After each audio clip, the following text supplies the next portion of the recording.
He spoke one word, and reality cracked. Once, in a quiet village nestled between rolling green hills, there lived a boy named Eli. He was no ordinary boy, though no one knew it yet.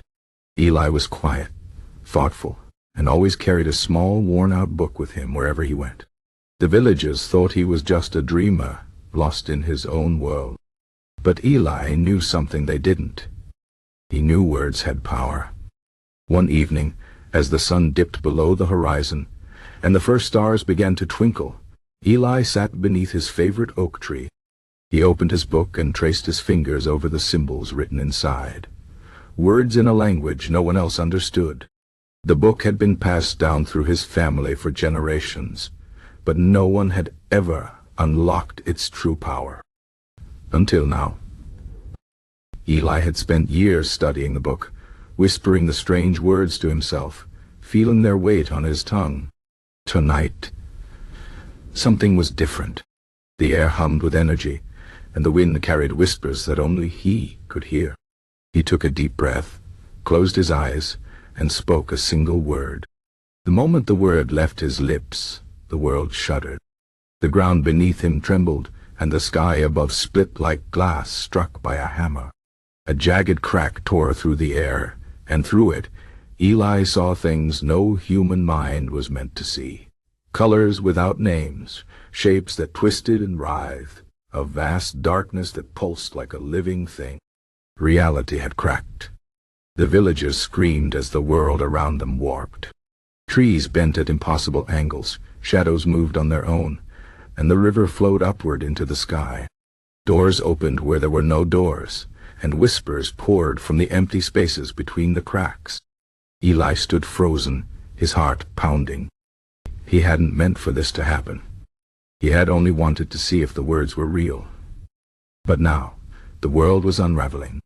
An old woman from the village, the only one brave enough to approach him, grabbed his arm.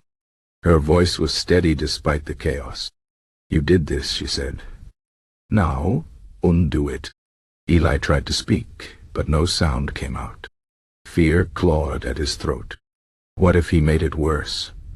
What if the word that had broken reality could not fix it?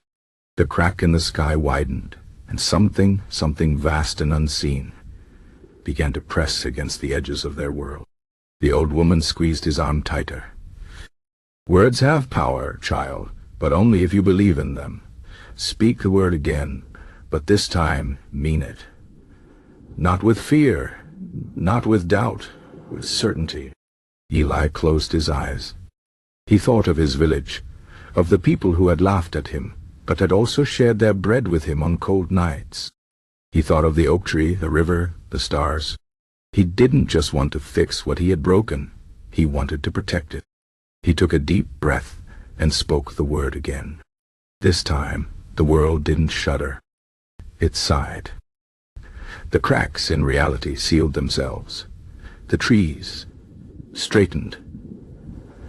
Then the river returned to its bed. The sky healed as if it had never been broken. The villagers blinked, confused, as if waking from a dream they could barely remember. Only Eli and the old woman knew what had truly happened. She looked at him with knowing eyes. "Some words are not meant to be spoken lightly," she said. "But some words are meant to be spoken when the world needs them most." Eli nodded. He clutched his book tightly, understanding now that power came with responsibility. From that day on he guarded his words carefully, knowing that the right one, spoken at the right time, could save the world. And so the village lived in peace, unaware of how close they had come to losing everything. And Eli, the quiet boy with the book, became its silent protector, the one who knew the word that could crack reality, and the word that could mend it. But that is a story for another night. Sleep well, dear listener, and remember, words are powerful. Choose them wisely.